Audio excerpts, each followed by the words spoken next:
नमस्कार दोस्तों, स्वागत है आप लोगों का।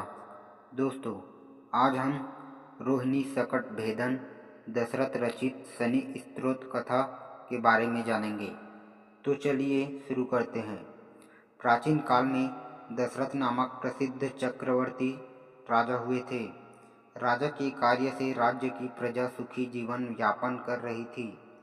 सर्वत्र सुख और शांति का माहौल था।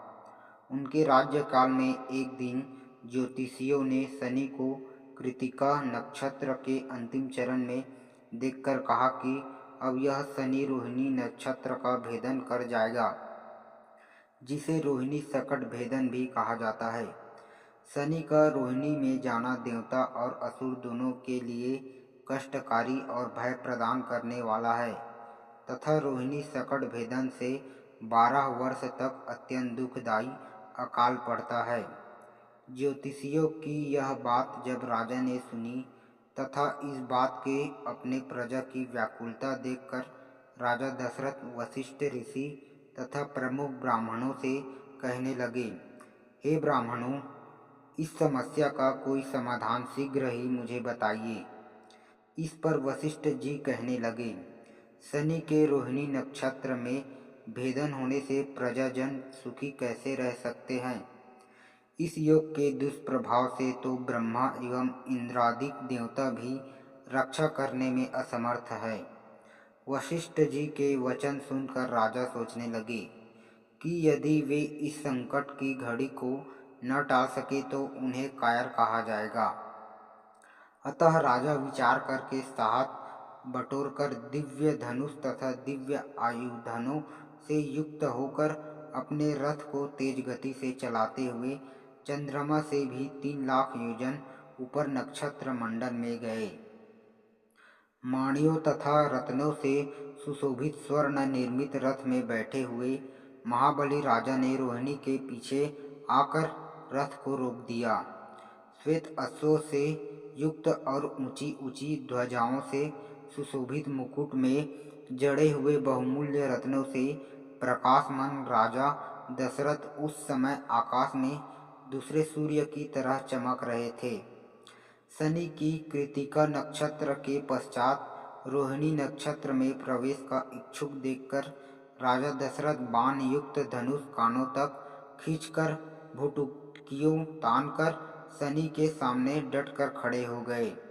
अपने सामने देव असुरों के संहारक अस्त्रों से युक्त दशरथ को खड़ा देखकर शनि थोड़ा डर गए और हंसते हुए राजा से कहने लगे, हे राजेंद्र, तुम्हारे जैसा पुरुषार्थ मैंने किसी में नहीं देखा, क्योंकि देवता असुर मनुष्य सिद्ध विद्याधर और सर्प जाति के जीव मेरे देखने मात्र से ही भयग्रस्त हो जाते हैं। हे राजेंद्र, मैं तुम्हारी तपस्या और पुरुषार्थ से अत्यंत प्रसन्न हूँ। अतः हे रघुनंदन, जो तुम्हारी इच्छा है वो वर मांग लो, मैं तुम्हें दूंगा। राजा दशरथ ने कहा, हे सूर्यपुत्र शनिदेव, यदि आप मुझसे प्रसन्न है तो मैं एक ही वर मांगता हूँ कि जब तक नदियाँ, सागर, चंद्रमा, सूर्य और पृथ्वी इस संसार में है तब तक आप रोहिणी संकट भेदन कदापि न करें। मैं केवल यही वर मांगता हूँ और मेरी कोई इच्छा नहीं है। ऐसा वर मांगने पर शनि ने एवमस्तु कहकर वर दे दिया। इस प्रकार शनि ने वर प्राप्त करके राजा दशरथ अपने को धन्य समझने लगे। शनिदेव बोले, मैं तुमसे बहुत ही प्रसन्न हूँ, तुम और भी वर मांग लो। तब राजा दशरथ प्रसन्न होकर शनिदेव से दूसरा वर मांगा। शनिदेव कहने लगे, हे दशरथ, तुम निर्भय रहो, 12 वर्ष तक तुम्हारे राज्य में कोई भी अकाल नहीं पड़ेगा। तुम्हारी यश कीर्ति तीनों लोकों में फैलेगी। ऐसा वर पाकर राजा प्रसन्न होकर धनुष बाण रथ में रखकर सरस्वती देवी तथा गणपति का ध्यान करके शनिदेव की स्तुति इस प्रकार करने लगे। दशरथ शनिदेव स्तोत्र के माध्यम से प्रार्थना की, जिनके शरीर का रंग भगवान शंकर के समान कृष्ण तथा नीला है, उन शनिदेव को मेरा नमस्कार। इस जगत के लिए कलाग्नि एवं कृतांत रूप शनैश्वर को पुनः पुनः नमस्कार है। जिनका शरीर कंकाल जैसा मांसहीन तथा जिनकी दाढ़ी मूछ और जटा बढ़ी हुई है, उन शनिदेव को नमस्कार है। जिनके बड़े बड़े नेत्र, पीठ में सटा हुआ पेट तथा भयानक आकार वाले शनिदेव को नमस्कार है। जिनके शरीर दीर्घ है, जिनके रोए हुए मोटे हैं, जो लंबे चौड़े किंतु जर्जर शरीर वाले हैं तथा जिनकी दाढ़ें काल रूप हैं, उन शनिदेव को बार बार नमस्कार है। हे शनिदेव, आपके नेत्र कोटर के समान गहरे हैं, आपके और देखना कठिन है। आप रौद्र, भीषण और विकराल हैं, आपको नमस्कार है। सूर्य नंदन, भास्कर पुत्र, अभय देने वाले देवता, वली मुख, आप सब कुछ भक्षण करने वाले हैं, ऐसे शनिदेव को प्रमाण है।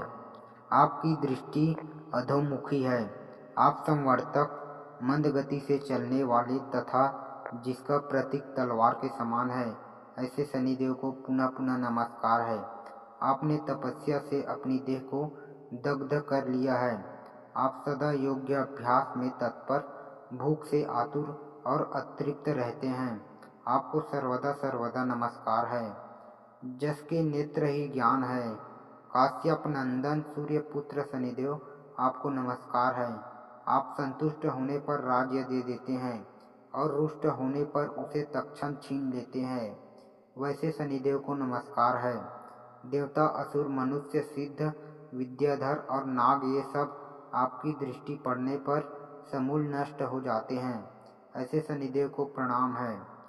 आप मुझ पर प्रसन्न होइए, मैं वर पाने के योग्य हूँ और आपके शरण में आया हूँ। राजा दशरथ के इस प्रकार प्रार्थना करने पर सूर्यपुत्र शनैश्वर बोले, उत्तम व्रत के पालक राजा दशरथ, तुम्हारी इस स्तुति से मैं भी अत्यंत संतुष्ट हूँ। रघुनंदन, तुम इच्छा अनुसार वर मांगो, मैं अवश्य दूंगा। दशरथ बोलते हैं, प्रसन्नो यदि मैं सूरी, वरम देहि ममोत्तिशम, अद्य प्रभृति पिंगाक्ष, पीड़ा देया न कस्यचित्। अर्थात, प्रभु, आज से आप देवता, असुर, मनुष्य, पशु, पक्षी तथा नाग किसी भी प्राणी को पीड़ा न दे, बस यही मेरा प्रिय वर है। शनिदेव ने कहा, हे राजन, वैसे इस प्रकार का वरदान मैं किसी को नहीं देता हूँ, परंतु संतुष्ट होने के कारण रघुनंदन मैं तुम्हें दे रहा हूँ।